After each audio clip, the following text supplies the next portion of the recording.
Hello, everyone. Welcome to this new installment of the Wrestling Analyst. Today, we're taking a look at what happened on January 2nd, 2023, from Nashville, Tennessee's episode of Raw. Here we go.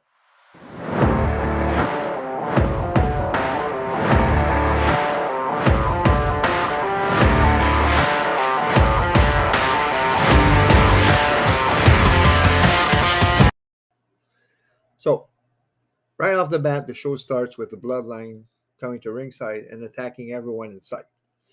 Kevin Owens comes out, confronts them, and Sammy tells him that people are going to get hurt because of him.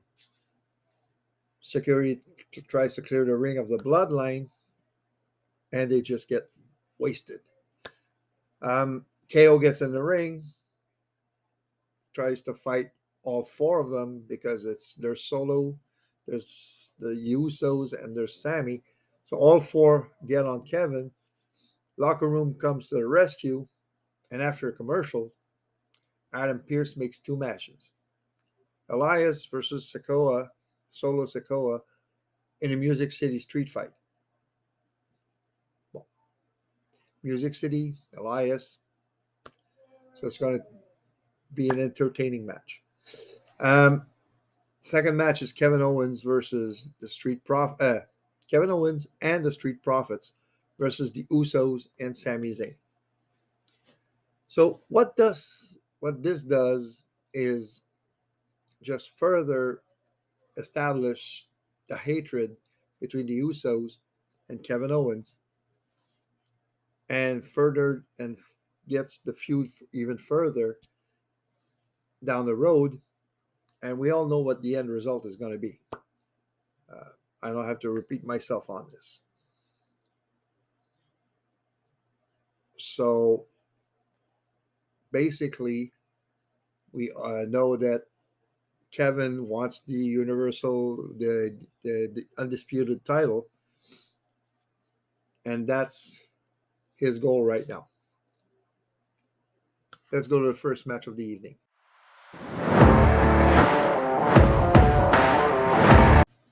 So, first match of the evening: Alexa Bliss versus Bianca Belair for Raw Women's Championship.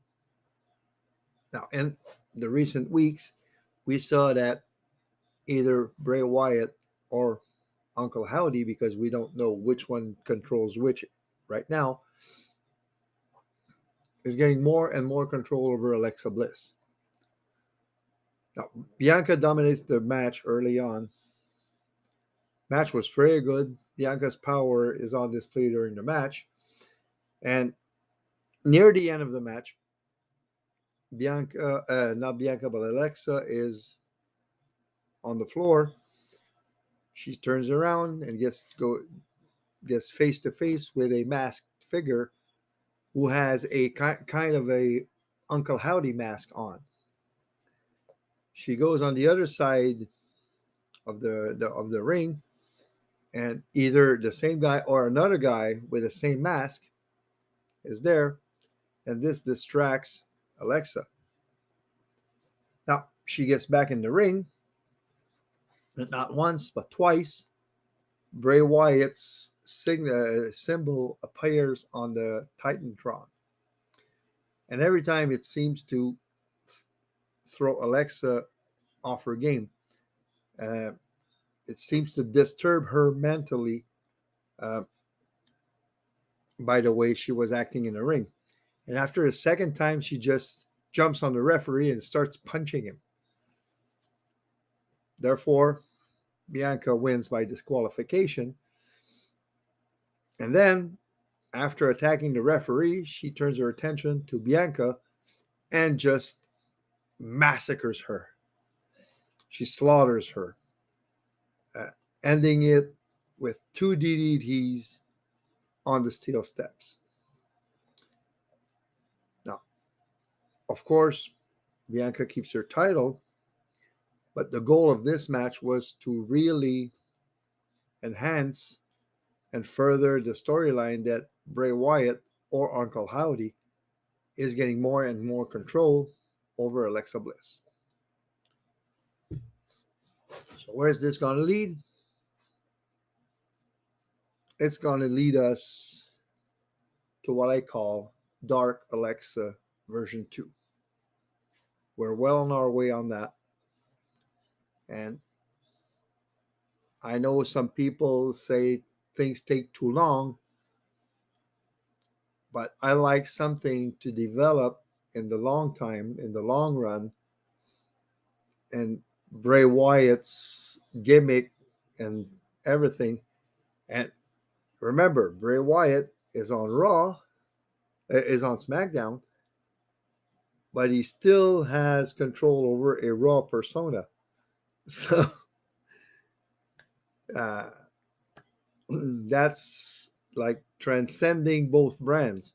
So we'll see how it goes. So on to match 2.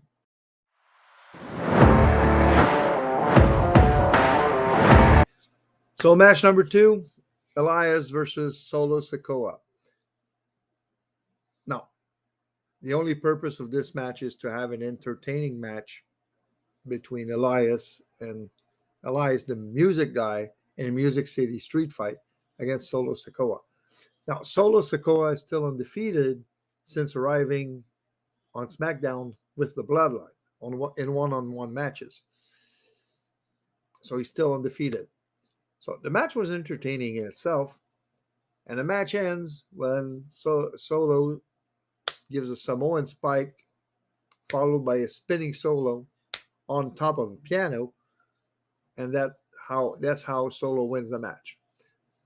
So one thing, Elias continues to play second fiddle, but Solo continues to establish himself as a big time player on the roster, and he's still undefeated.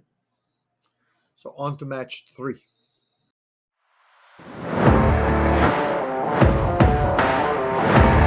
So match number 3, Street Profits and Kevin Owens versus the Usos and Sami Zayn.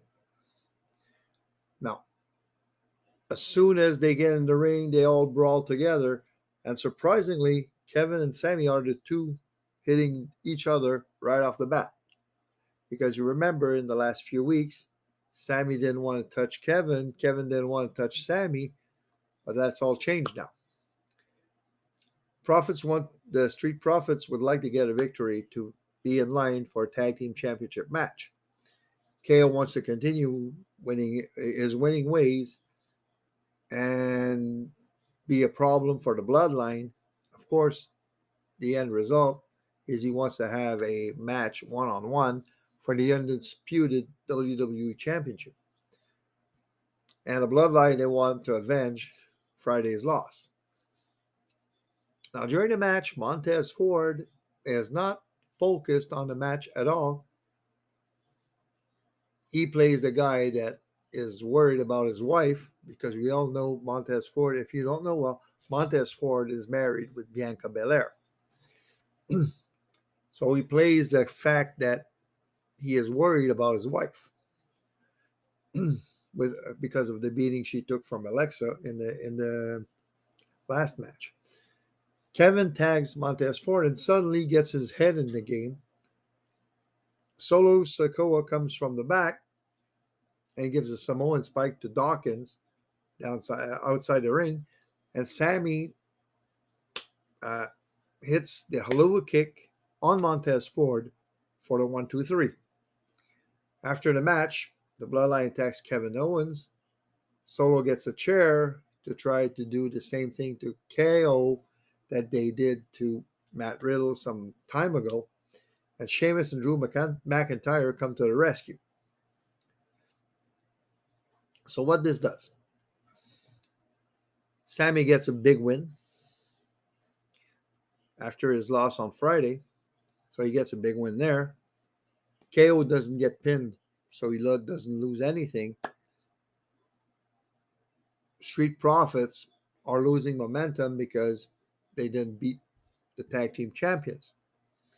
Apart from that, Solo still looks like a killer.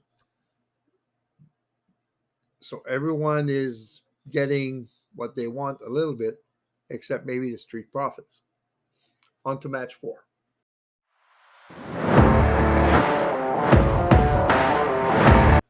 Well, match number 4, Dexter Lumis versus Chad Gable. This match, as the only purpose of this match is to continue establishing Dexter Lumis. So Gable again plays second fiddle, plays the guy that putting over the other people. Now Gable and Otis, they sell the fact that Lumis can get you out of your game very well at the start of the match. And Dexter Lumis wins the match by reversing a pin attempt from Chad Gable. Now, I've said it before, I'll say it again. Chad Gable is underrated. He can be a star in this company. And when I think he's going to turn the WWE is going to turn him face next time, I think it could be big. We'll see, but that's it for now. But Chad Gable is very underrated. Let's go to the next match.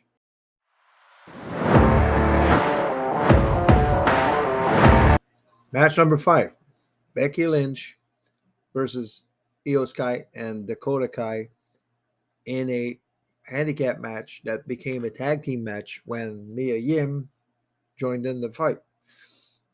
Now, Becky wants to get revenge for her loss last week against Bayley. And of course, the tag champs wants to keep the one. The title is not on it's not on the line, so no danger for them to lose the title. But they want to continue winning and be credible champion. Now, like I said, Mia Yim joins the match. And at the end of the match, he gives a eat the feet to eat the foot or eat the feet to Dakota Kai. But Io Sky is already on the top rope over the moonsault, lands on Mia Yim. 1, 2, 3. Game over. So Becky is on the losing end of the match with Mia Yim. And Bayley is winning this feud right now. And this is going to probably go on until Royal Rumble, when Becky and Bayley will probably face each other. We'll see. But that seems to be where this is leading to. Well, what this is leading to. Then we get, I forgot to mention it earlier, but then we get the backstage interview with Alexa Bliss, where Byron Saxton asks her if she lost control in the ring. And Bliss answers, I didn't lose control. I gained control over Bianca's psyche, and now she knows that I'm the only threat to her title. So let's go to the final match.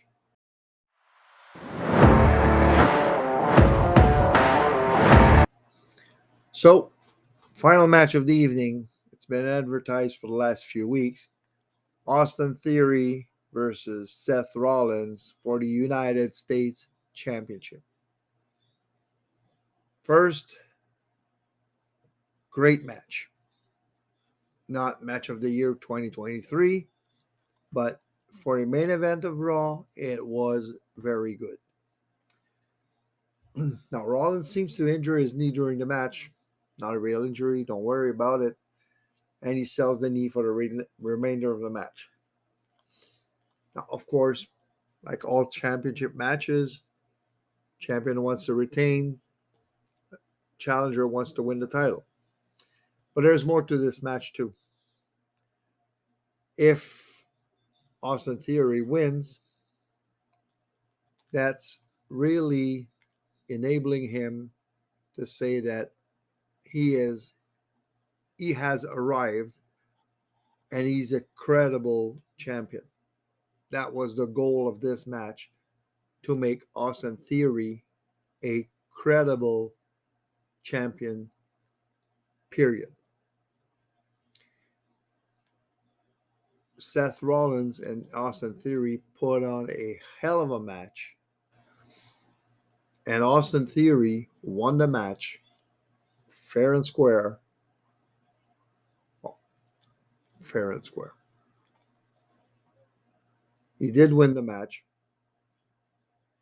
And this is truly establishing him as a star in the company. I didn't mention this in my French video, but all those that were saying a couple of months ago, Austin Theory is getting buried, worst cash in history. That's true, worst cash in history, because he didn't cash in on a world champion, he cashed in on the US champion.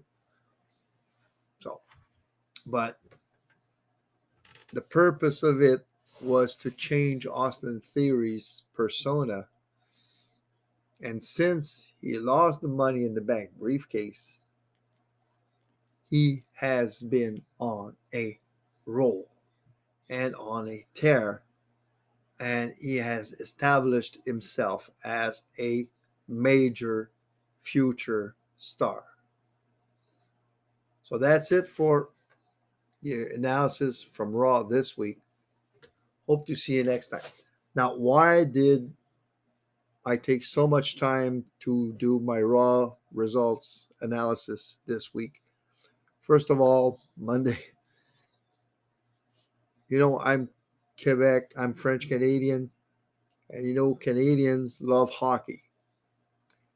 There was this tournament, World Junior Championship, going on this week, well, for the last 2 weeks, and Canada was trying to win a second straight gold medal, the 20th of their history. So Monday, I watched the hockey game, recorded Raw, and I watched the hockey game Monday night and Tuesday night.